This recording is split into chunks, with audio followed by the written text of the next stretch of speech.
નમસ્કાર દર્શક મિત્રો, બી ઇન્ડિયા ન્યૂઝમાં આપનું સ્વાગત છે। વિશ્વ પર નજર સાથે હું છું દક્ષા ખીચી। તો ચાલો કરીએ નજર વિશ્વની ખબરો પર। પાકિસ્તાન સાથેના સંઘર્ષ પછી ભારતને આ મહિનાના અંત સુધીમાં નવા ફાઇટર જેટ મળવા જઈ રહ્યા છે। વાયુસેનાને આ મહિનાના અંત સુધીમાં હળવા ફાઇટર એરક્રાફ્ટ તેજસનું નવું વેરિયન્ટ મળવા જઈ રહ્યું છે, જે ઇઝરાયેલી ટેકનોલોજીથી સજ્જ છે। તેજસ ફાઇટર જેટની ડિલિવરી ફક્ત 2 વર્ષ પહેલા થવાની હતી, પરંતુ અમેરિકન એન્જિન મેળવવામાં વિલંબને કારણે ફાઇટર જેટની ડિલિવરી થઈ રહી ન હતી। પાકિસ્તાન સાથેના તાજેતરના સંઘર્ષ પછી ફાઇટર પ્લેનની અછત અંગે ગંભીર પ્રશ્નો ઊભા થયા છે। નવા ફાઇટર પ્લેન મેળવવાથી ભારતીય વાયુસેનાની તાકાતમાં વધારો થશે જ, પરંતુ ઇઝરાયેલી ટેકનોલોજીએ વિમાનની ક્ષમતામાં પણ ઘણો વધારો કર્યો છે। અહેવાલ મુજબ તેજસ A1 વેરિયન્ટનો પહેલો માલ 2 વર્ષ પહેલા પહોંચાડવાનો હતો, પરંતુ અમેરિકન જનરલ ઇલેક્ટ્રિક કંપની દ્વારા બનાવેલા F404 એન્જિનના સપ્લાયમાં વિલંબને કારણે તેના બાંધકામમાં વિલંબ થતો રહ્યો। કેટલાક સમયથી સિસ્ટમ ડિલિવરીમાં વિલંબ માટે ઇઝરાયેલી કંપનીઓને પણ દોષી ઠેરવવામાં આવી રહ્યા હતા, પરંતુ હવે તમામ અવરોધો દૂર થઈ ગયા છે।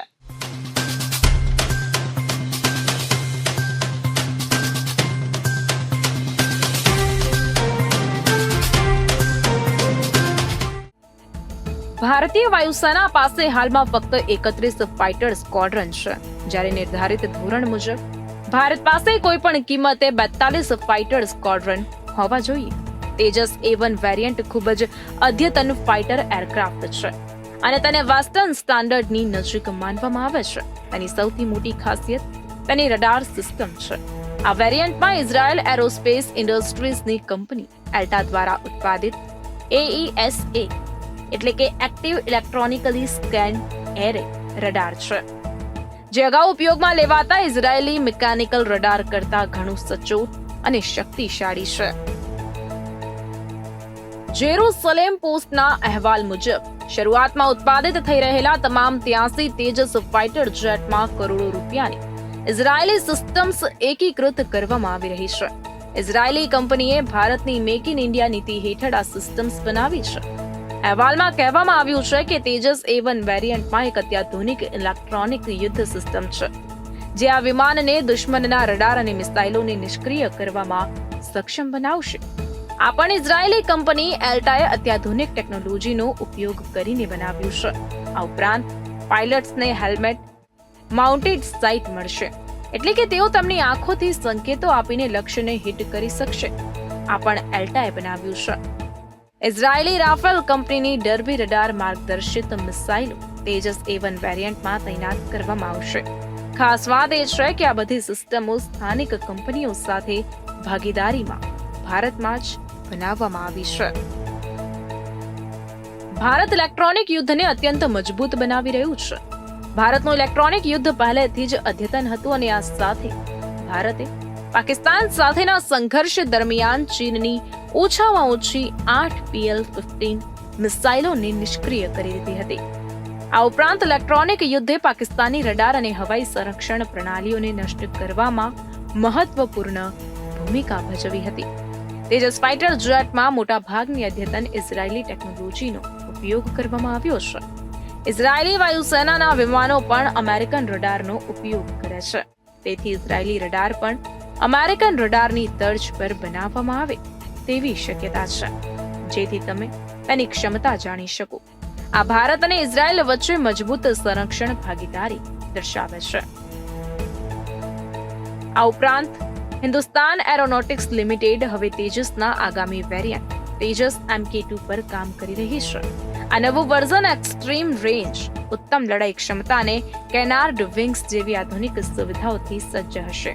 આ માટે ઇઝરાયેલ, ફ્રાન્સ અને અમેરિકાની કંપનીઓ પહેલેથી જ ભાગીદારી માટે HAL સાથે વાતચીત કરી રહી છે। તેજસ MK2 ટેકનોલોજી અને અદ્યતન ફાઇટર એરક્રાફ્ટની શ્રેણીમાં ફ્રેન્ચ રાફેલની સમકક્ષ હશે।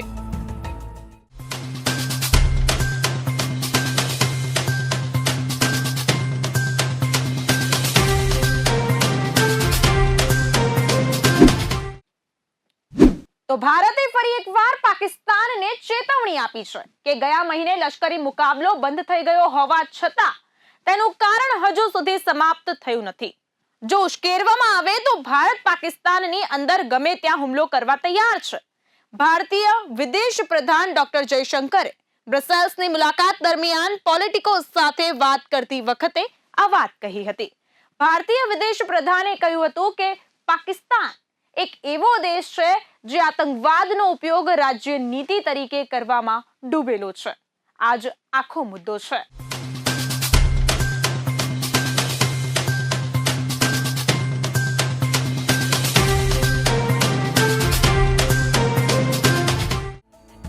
પોલિટિકો સાથેની વાતચીતમાં ડોક્ટર જયશંકરે જણાવ્યું હતું કે ભારતીય લડાકુ વિમાનો અને મિસાઇલો દ્વારા પાકિસ્તાની વાયુસેનાને થયેલા નુકસાનનું કારણ પાકિસ્તાનને શાંતિ માટે અપીલ કરવાની ફરજ પડી હતી.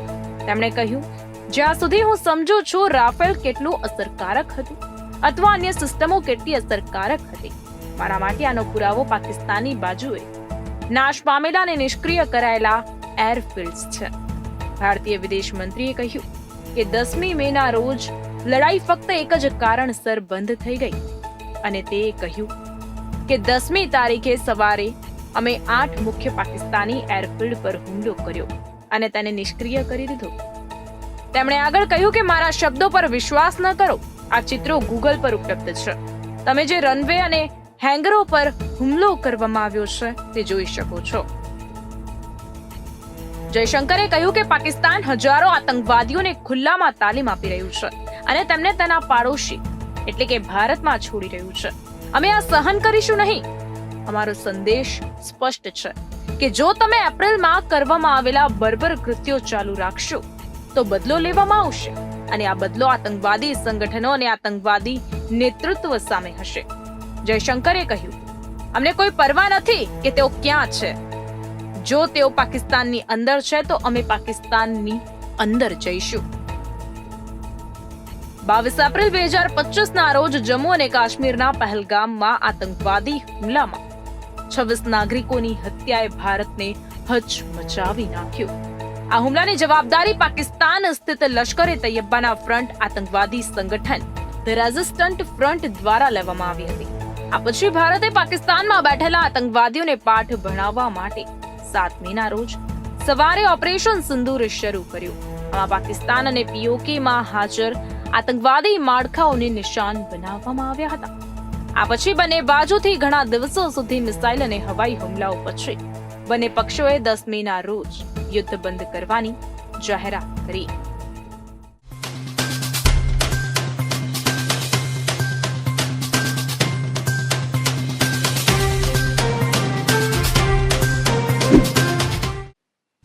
વિશ્વ પર નજરમાં આગળ વાત કરીએ તો આખી દુનિયા ભારત અને પાકિસ્તાન વચ્ચેના તાજેતરના સંઘર્ષ પર નજર રાખી રહી હતી. ખાસ કરીને અમેરિકાએ બાજ નજર રાખી હતી.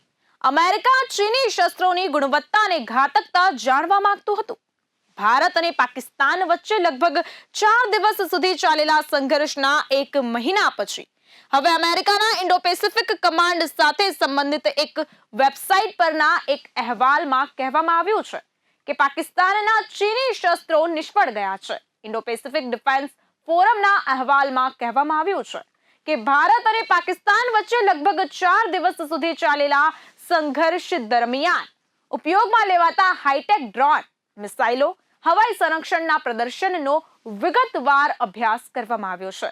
પરંતુ ચીન પાસેથી ખરીદેલી પાકિસ્તાનની શસ્ત્ર પ્રણાલીઓએ નિરાશાજનક પરિણામો આપ્યા છે.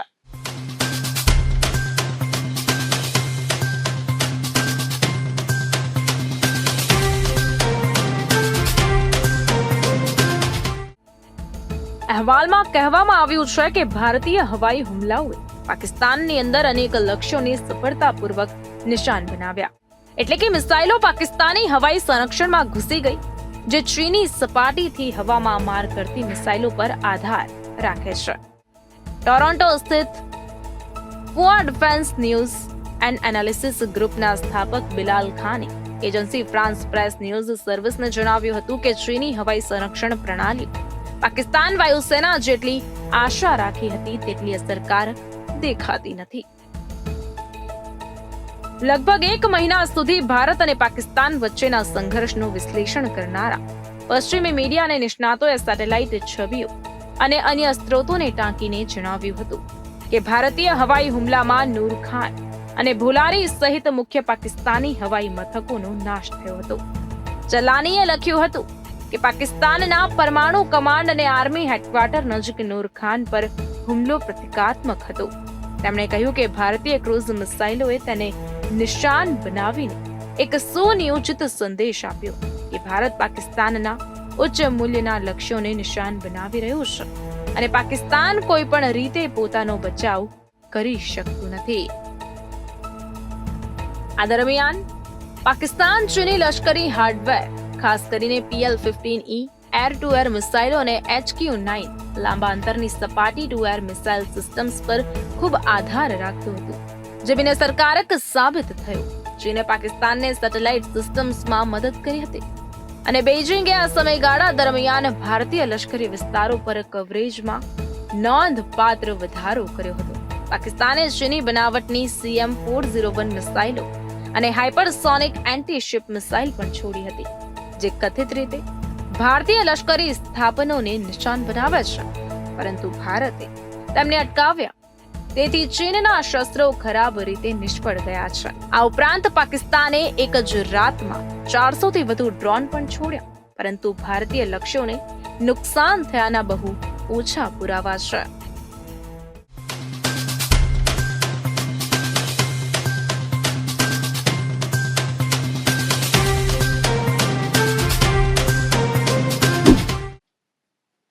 તો ભારતના ઓપરેશન સિંદૂરમાં પાકિસ્તાનને ભારે નુકસાન થયું છે.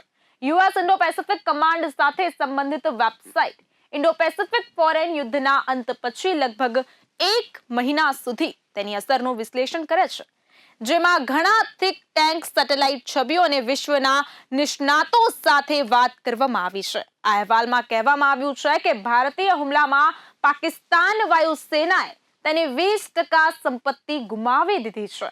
આ ઉપરાંત અહેવાલમાં ખાસ કહેવામાં આવ્યું છે કે ભારત સામે પાકિસ્તાન દ્વારા ઉપયોગમાં લેવામાં આવેલા ચીની શસ્ત્રો નિષ્ફળ સાબિત થયા છે.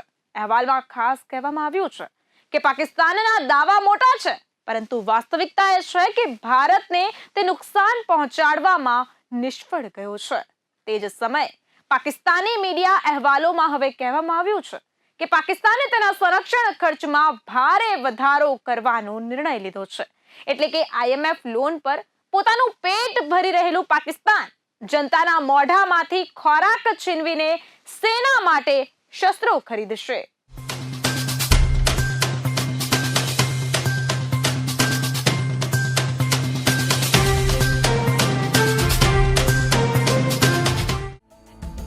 પાકિસ્તાનના આર્મી ચીફ જનરલ અસીમ મુનીર માટે આ એક મોટી જીત છે, કારણ કે તેઓ આ ઈચ્છતા હતા પાકિસ્તાનની સેનાએ ભલે ભારે નુકસાન પહોંચાડ્યું હોય, પરંતુ દેશની અંદર આ તેની જીત છે કે સંરક્ષણ બજેટ વધશે અને પાકિસ્તાનના લશ્કરી અધિકારીઓ ઘણું કમાશે.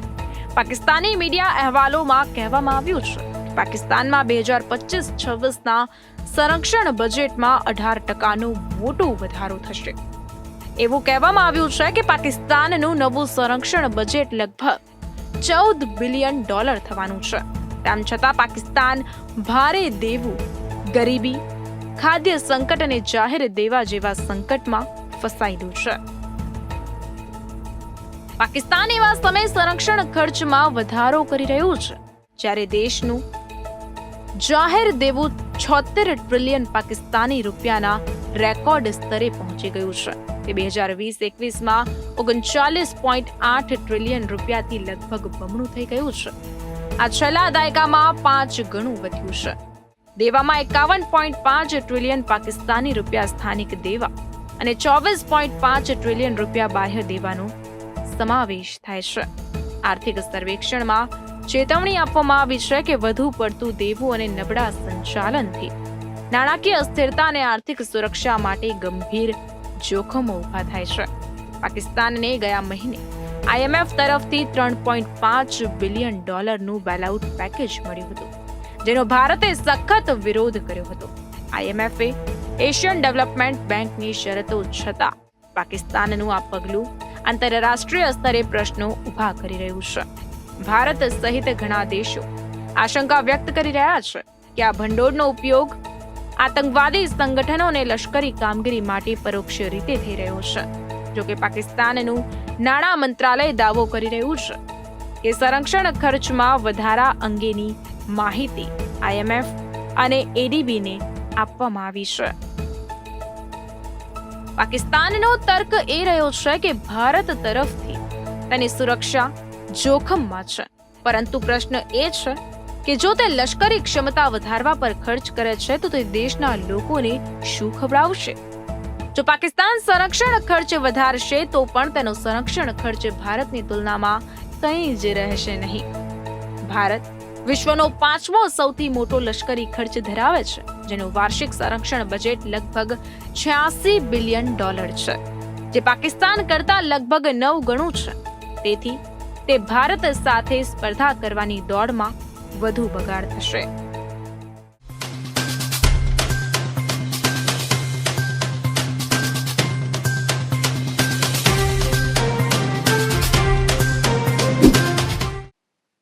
તો ઇસ્લામના સૌથી પવિત્ર શહેરોમાંના એક સાઉદી અરેબિયાના મક્કામાં મિસાઇલ ડિફેન્સ તૈનાત કરવામાં આવ્યું છે.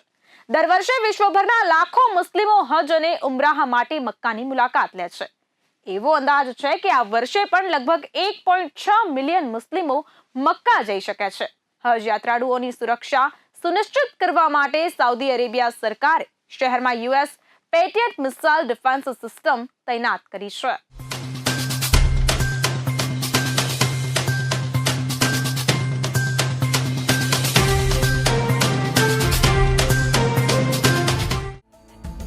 સાઉદી અરેબિયામાં હજ યાત્રા શરૂ થઈ ગઈ છે. તેથી વિશ્વભરમાંથી આવતા યાત્રાળુઓની સુરક્ષા વધારવા માટે આ પગલું લેવામાં આવ્યું છે.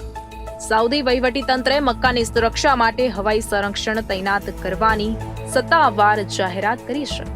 તસવીરો જાહેર કરતા લખ્યું છે, એક આંખ જે ક્યારેય સૂતી નથી. તેનું મિશન ભગવાનના મહેમાનોનું રક્ષણ કરવાનું છે. યાત્રાળુઓની સુરક્ષા માટે તૈનાત હવાઈ સંરક્ષણ પ્રણાલી ડ્રોન, મિસાઇલ અને ફાઇટર જેટ દ્વારા હુમલાઓને રોકવામાં સક્ષમ છે. આ ઉપરાંત સમગ્ર મક્કા શહેરમાં સુરક્ષામાં નોંધપાત્ર વધારો કરવામાં આવ્યો છે. મસ્જિદ અલ હરમ પર લશ્કરી હેલિકોપ્ટર દ્વારા નજર રાખવામાં આવી રહી છે. એવું માનવામાં આવે છે કે હુતીઓ સામે હવાઈ સંરક્ષણ તૈનાત કરવામાં આવ્યું છે. હુતી મુસ્લિમ દેશ યમનના ઇસ્લામિક બળવાખોર સંગઠન છે. આ બળવાખોર સંગઠનમાં શિયા મુસ્લિમ લડવૈયાઓનો સમાવેશ થાય છે. હુતી બળવાખોરો યમનની સરકાર સામે યુદ્ધ લડી રહ્યા છે. 2016માં હુતી બળવાખોરો પર મક્કામાં મિસાઇલ હુમલાનો આરોપ મૂકવામાં આવ્યો હતો. જોકે હવાઈ સંરક્ષણ પ્રણાલીએ 65 કિલોમીટર પહેલા મિસાઇલને તોડી પાડી હતી. મુસ્લિમ દેશ સાઉદી અરેબિયા હુતી બળવાખોરોના નિશાના પર છે. તેથી જ સાઉદી વહીવટી તંત્રે હજ યાત્રા દરમિયાન હવાઈ સંરક્ષણ તૈનાત કર્યું છે. આ ઉપરાંત હુતીઓ અમેરિકા અને ઇઝરાયલ જેવા દેશોને પણ નિશાન બનાવે છે. પેટ્રિયટ મિસાઇલ સંરક્ષણ પ્રણાલી અમેરિકા દ્વારા વિકસાવવામાં આવી છે. તે જમીનથી હવામાં પ્રહાર કરતી મિસાઇલ પ્રણાલી છે. તેની ક્ષમતા એટલી બધી છે કે બેલિસ્ટિક મિસાઇલોના હુમલાને પણ નિષ્ફળ બનાવી શકાય છે.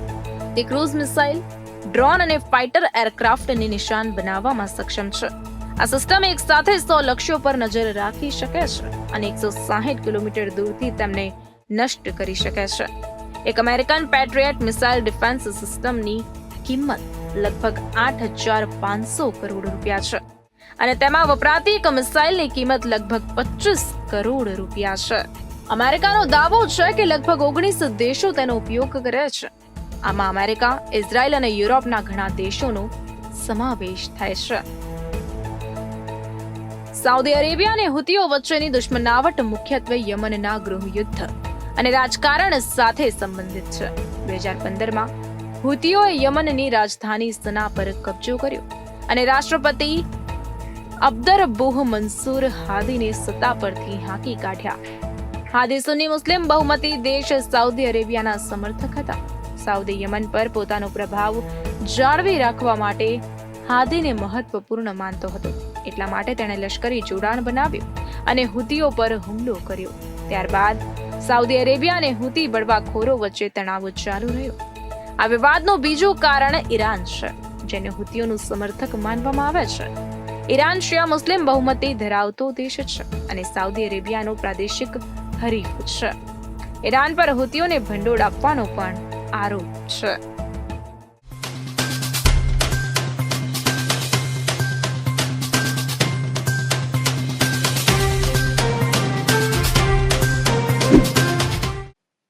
તો કોરોના મહામારી પછી ચીનમાં બીજા વાયરસનો ભય મંડરાઈ રહ્યો છે. જો કે અમેરિકામાં ફૂગની દાણચોરીનો એક કિસ્સો પ્રકાશમાં આવ્યો છે, જે ચીન સાથે સંબંધિત છે. અમેરિકામાં ચીની બાબતોના એક નિષ્ણાતે દાવો કર્યો કે ડ્રેગન અમેરિકાનો નાશ કરવાનું કાવતરું ઘડી રહ્યું છે. ચીન કમ્યુનિસ્ટ પાર્ટીની પ્રવૃત્તિના અગ્રણી નિષ્ણાત ગોર્ડન જી ચાંગે અમેરિકાને ચીન સાથેના તમામ સંબંધોનો અંત લાવવાની કડક ચેતવણી આપી છે. નહીં તો કોરોના કરતા પણ મોટો વિનાશ થઈ શકે છે.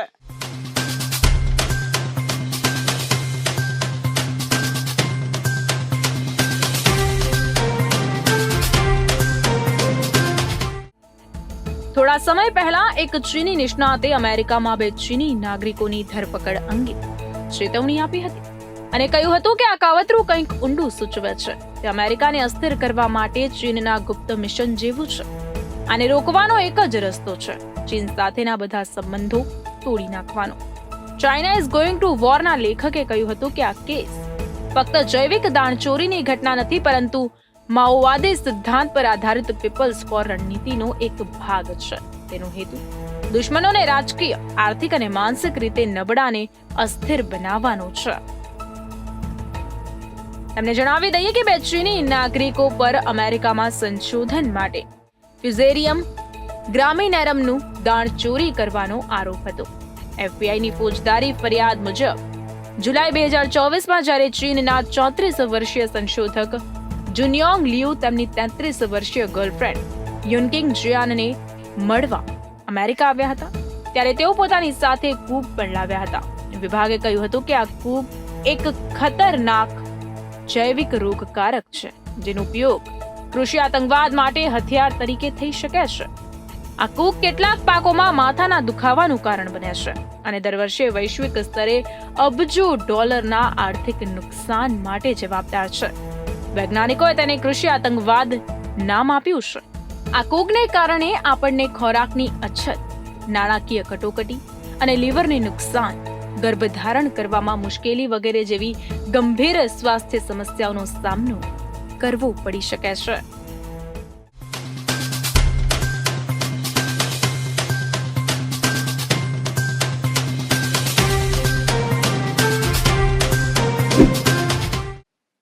તો કેનેડામાં ફરી એકવાર ખાલિસ્તાનીઓનો આતંક જોવા મળ્યો છે. કેનેડામાં રહેતા ખાલિસ્તાની આતંકવાદીઓ હવે કેનેડિયન લોકો માટે સમસ્યા બની રહ્યા છે.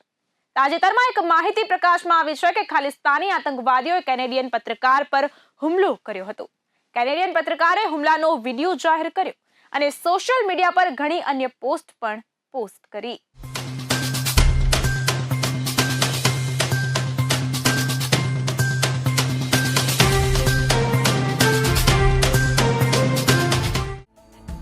કેનેડિયન તપાસ પત્રકાર મોચા બેઝિર્ગને આરોપ લગાવ્યો કે વાનકુવરમાં તેમની રેલીનું રિપોર્ટિંગ કરતી વખતે ખાલિસ્તાની સમર્થકોના એક જૂથે તેમના પર હુમલો કર્યો અને ધમકી આપી. એટલું જ નહીં, તેમણે તેમનો ફોન પણ છીનવી લીધો. સોશિયલ મીડિયા પર ઘટનાની માહિતી આપતા પત્રકારે કહ્યું કે કેનેડામાં ખાલિસ્તાનીઓની રેલીએ ગંભીર સુરક્ષા ચિંતાઓ ઊભી કરી છે. તેમણે એવો પણ આરોપ લગાવ્યો કે ખાલિસ્તાની આતંકવાદીઓને કારણે ભારત અને કેનેડા વચ્ચેની મિત્રતા પણ તણાવમાં આવી ગઈ છે. કેનેડિયન પત્રકારે ન્યૂઝ એજન્સીને કહ્યું કે આ ફક્ત 2 કલાક પહેલા થયું હતું અને હું હજુ પણ ધ્રુજી રહ્યું છું. તેઓએ મારી સાથે ગુંડાઓની જેમ વર્તન કર્યું, મારા પર ભીડ કરી, મારો ફોન છીનવી લીધો, મને રેકોર્ડિંગ કરતા અટકાવવાનો પ્રયાસ કર્યો. ખાલિસ્તાન સમર્થકોએ વાનકુવરમાં રેલી યોજી હતી. બેઝર્ગના રેલીને કવર કરવા માટે ત્યાં પહોંચ્યા. પછી તેઓએ કેનેડિયન પત્રકાર પર હુમલો કર્યો. બેઝર્ગનનો આરોપ છે કે તેમને તેમની સંપાદકીય સ્વતંત્રતાને ખાલિસ્તાન સંબંધિત વિરોધ પ્રદર્શનોના અગાઉના કવરેજ માટે નિશાન બનાવવામાં આવ્યા હતા. આ બાબત અંગે તેમણે સોશિયલ મીડિયા પ્લેટફોર્મ એક્સ પર લખ્યું, મને ખાલિસ્તાનીઓના એક જૂથે ઘેરી લીધો છે. તેઓએ મારા હાથમાંથી મારો ફોન છીનવી લીધો અને મને ધમકી આપી. હું થોડો ડરી ગયો હતો, પરંતુ વિચલિત થયો નહીં. ખાલિસ્તાની ઉગ્રવાદ અંગે તેમણે કહ્યું કે તે શીખ ફોર જસ્ટિસ દ્વારા ચલાવવામાં આવતી ચળવળ છે. તેઓ જ તેનું આયોજન કરી રહ્યા છે અને તેઓ જ આ વિરોધ પ્રદર્શનોમાં ભાગ લે છે. પછી ભલે તે Ontario, British Columbia, US, UK, ન્યુઝીલેન્ડમાં હોય, તેઓ સ્થાનિક ગુરુદ્વારાઓમાંથી લોકોને એકઠા કરીને નાની ભીડ એકઠી કરે છે. વર્લ્ડ શીખ ઓર્ગેનાઇઝેશન જેવા મોટા રાજકીય સંગઠનો આ ચળવળને રાજકીય સમર્થન પૂરું પાડે છે. તેમના અધિકારીઓમાં વર્તમાન અને ભૂતપૂર્વ સાંસદો અને મંત્રીઓનો સમાવેશ થાય છે, જેમણે કેનેડિયન સંસ્થાઓમાં પોતાનો પ્રભાવ ફેલાવ્યો છે. કેનેડિયન પત્રકારે કહ્યું, બાઝરગને ધ્યાન દોર્યું કે ધ કન્ઝર્વેટિવ નેતા પિયર પોઇલિવરે, એનડીપી અને કેટલાક લિબરલ સાંસદોએ તાજેતરમાં ખાલિસ્તાનીઓ દ્વારા આયોજિત નગર કીર્તનમાં હાજરી આપી હતી. તેઓએ સંતોખ સિંહ કેલ્હાસ સાથે સ્ટેજ શેર કર્યો, જે એક દોષિત શીખ કેનેડિયન છે, જેણે વિમાનમાં બોમ્બ વિસ્ફોટ કરવાનું કાવતરું ઘડ્યું હતું.